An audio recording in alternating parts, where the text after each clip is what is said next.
Hey guys, this is Andy from StarWars.com. Welcome back to Lucasfilm headquarters in the second half of Star Wars Rebels Season 1. We're kicking things off with a look at Path of the Jedi. This is Rebels Recon.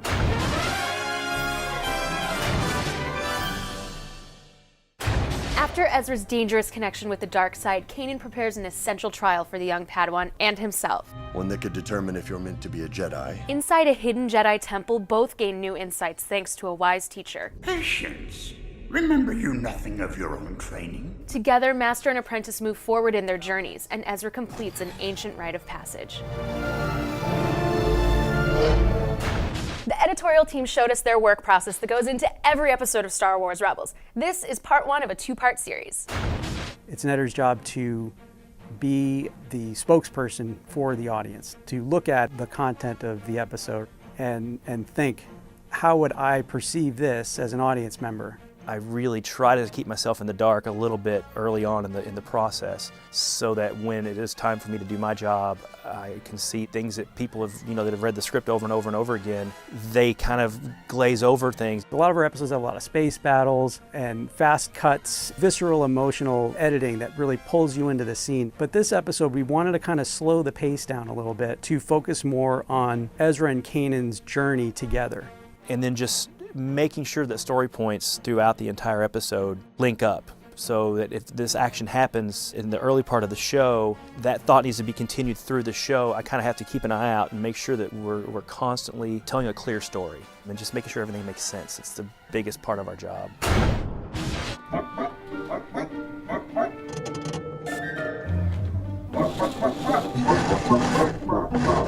Chopper, New Year's was like 5 days ago. This week, we met with casting creators to discuss that mystical energy field that binds the galaxy together. In Path of the Jedi, we learned that there are Jedi Temples scattered all across the galaxy. Was this a concept that was just created for Rebels, or is this something that has been tossed around before? There aren't a lot of places where you find in Star Wars storytelling where you actually delve deeply into how many temples are out there, where are they in the galaxy. We've seen a couple in Clone Wars, so we know that there are other temples scattered throughout the galaxy. The Jedi Order, being as old as it was, developed over time, and there would be these satellite institutions scattered outside of wherever the central Jedi Temple happened to be. We had a long debate about the believability of one of these things being on the planet that Ezra's on. But at the end of the day, it's all kind of working together somehow in a bigger picture that we're not really revealing yet. Is this a sort of trial that all Jedi students have to go through at some point? There's a lot of debate about this. I think we tend to lean on the idea that a Jedi trial is customized to the Jedi in question. The temple environment is responsive to who you are. Right. And that's a really critical element of this, just like the cave is responsive to Luke on Dagobah. And the other kind of thing I found interesting that maybe doesn't jump out at people immediately is that he has no idea who Yoda is. When he hears that voice, right, he doesn't know who it is. Ezra grows into a more adept Jedi because of the series of trials that he's put through. What are some trials that you've been put through in the making of the show? I'm going through tons of stuff. It was the very first, I think it was Spark of Rebellion, the very first one where he can't open the holocron and he throws it against the wall and then he buries his head and he finally finds peace. And that's when this thing opens. And it has been a thing where I'm like, wait, I can relate to that. When I really calm down and not worried about things start to make sense. Having Frank voicing Yoda was actually also a great thrill and a major part of the episode. What was that like? Yeah, I've worked now 10 years on Star Wars almost, and I have a lot of great memories. Definitely, of course, working with George is number one. To think that years later in my life that I would be working with Frank Oz on Yoda dialogue. You just kind of step back and you look and you're like, wow, I didn't see being here.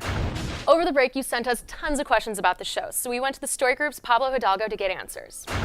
Eric Geller wants to know, are stormtroopers considered an elite corps of the Imperial military, or are they just regular soldiers? Oh man, what's the best way to answer this that's fully respectful of the awesome 501st Legion? It's easy to put on paper that stormtroopers are the super elite, the best of the best, but then when it comes to having to put them on screen, they often fill roles where you can't have the best of the best. I mean, if you're going to exhibit a soldier in Star Wars, an Imperial soldier, you're not going to create some sort of generic military guy. You want to use stormtroopers. So that means you have to have a mix. And that's true in the movies. If you look, some of the stormtroopers are really good. The guys who raided the Tantive 4 at the beginning of A New Hope, those guys were really good. They really made short work of those rebel defenders. Now, compare that to some of the guys who were chasing Han, Luke, and Leia around aboard the Death Star. So it's not an equal mix, which goes to the argument that these guys aren't clones, and because they're definitely anything but uniform. Have a question about this week's episode? Tweet it to @StarWars with the hashtag RebelsRecon, and we'll choose a question to answer in our next show. Now, here's your sneak preview of Idiot's Array, which airs on January 19th.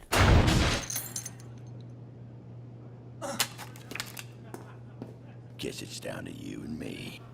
Except, it seems I'm all out of creds. So, I'll bet my droid. Whoa, you can't bet Chopper. He's... See, I can't lose. And you know we need the credits. Right. Do it. Thanks for watching Rebels Recon. Since we're off next week, Idiot's Array will air Monday, January 19th on Disney XD, and it will be available January 12th on WatchDisneyXD.com and the Watch Disney XD app. In the meantime, check out our episode guide for Path of the Jedi only on StarWars.com.